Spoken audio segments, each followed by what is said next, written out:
was a great cry of the people and of their wives against their brethren the Jews. For there were that said, We, our sons and our daughters, are many. Therefore we take up corn for them, that we may eat and live.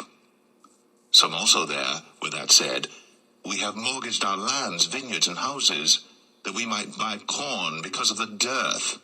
There were also that said, We have borrowed money for the king's tribute, and that upon our lands and vineyards. Yet now our flesh is as the flesh of our brethren, our children as their children, and lo, we bring into bondage our sons and our daughters to be servants, and some of our daughters are brought into bondage already.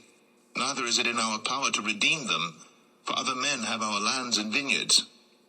And I was very angry when I heard their cry in these words. Then I consulted with myself, and I rebuked the nobles and the rulers, and said unto them, Ye exact usury, every one of his brother. And I set a great assembly against them. And I said unto them, We, after our ability, have redeemed our brethren the Jews, which were sold unto the heathen. And will ye even sell your brethren, or shall they be sold unto us? Then held they their peace, and found nothing to answer. Also I said, It is not good that ye do. Ought ye not to walk in the fear of our God because of the reproach of the heathen our enemies? I likewise, and my brethren, and my servants might exact of them money and corn. I pray you, let us leave off this usury.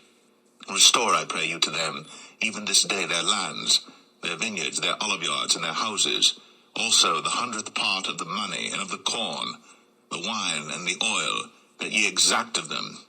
Then said they, We will restore them, and will require nothing of them.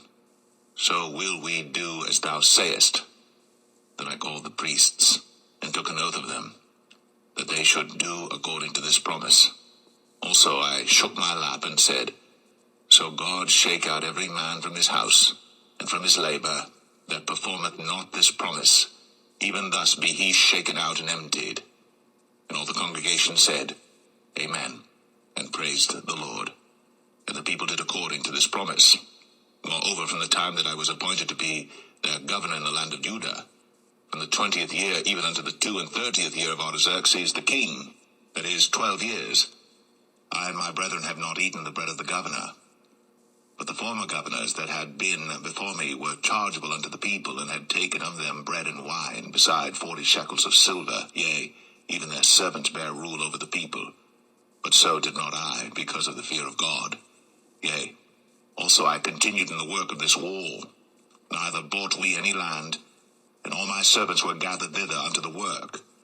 Moreover, there were at my table 150 of the Jews and rulers, beside those that came unto us from among the heathen that are about us. Now that which was prepared for me daily was 1 ox, and 6 choice sheep. Also fowls were prepared for me, and once in 10 days store of all sorts of wine. Yet for all this required not I the bread of the governor, because the bondage was heavy upon this people. Think upon me, my God, for good, according to all that I have done for this people.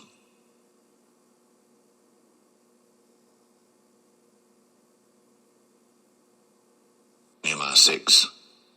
Now it came to pass, when Sanballat and Tobiah, and Geshem the Arabian, and the rest of our enemies, heard that I had builded the wall, and that there was no breach left therein, though at that time I had not set up the doors upon the gates, that Sanballat and Geshem sent unto me, saying, Come, let us meet together in some one of the villages in the plain of Ono.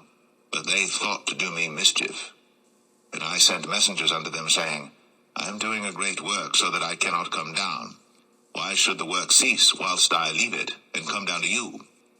Yet they sent unto me 4 times after this sort, and I answered them after the same manner. Then sent Sanballat his servant unto me in like manner the 5th time, with an open letter in his hand, wherein was written, It is reported among the heathen, and Gashmu saith it, that thou and the Jews think to rebel, for which cause thou buildest the wall, that thou mayest be their king, according to these words. And thou hast also appointed prophets to preach of thee at Jerusalem, saying, There is a king in Judah, and now shall it be reported to the king according to these words. Come now therefore, and let us take counsel together. Then I sent unto him, saying, There are no such things done as thou sayest, but thou feignest them out of thine own heart. For they all made us afraid, saying, Their hands shall be weakened from the work, that it be not done. Now therefore, God, strengthen my hands. Afterward, I came unto the house of Shemaiah, the son of Delaiah, the son of Mehetabeel, who was shut up. And he said, Let us meet together in the house of God, within the temple, and let us shut the doors of the temple, for they will come to slay thee, yea, in the night will they come to slay thee. And I said, Should such a man as I flee? And who is there that, being as I am, would go into the temple to save his life? I will not go in. And lo, I perceived that God had not sent him, but that he pronounced this prophecy against me. For Tobiah and Sanballat had hired him. Therefore was he hired, that I should be afraid, and do so in sin, and that they might have matter for an evil report, that they might reproach me. My God, think thou upon Tobiah and Sanballat according to these their works, and on the prophetess Noadiah, and the rest of the prophets that would have put me in fear. So the wall was finished in the 25th day of the month Elul, in 52 days. And it came to pass that when all our enemies heard thereof, and all the heathen that were about us saw these things, they were much cast down in their own eyes, for they perceived that this work was wrought of our God. Moreover, in those days, the nobles of Judah sent many letters unto Tobiah, and the letters of Tobiah came unto them. But there were many in Judah sworn unto him, because he was the son-in-law of Shecaniah the son of Arah, and his son Johanan had taken the daughter of Meshullam the son of Berechiah. Also they reported his good deeds before me, and uttered my words to him. And Tobiah sent letters to put me in fear,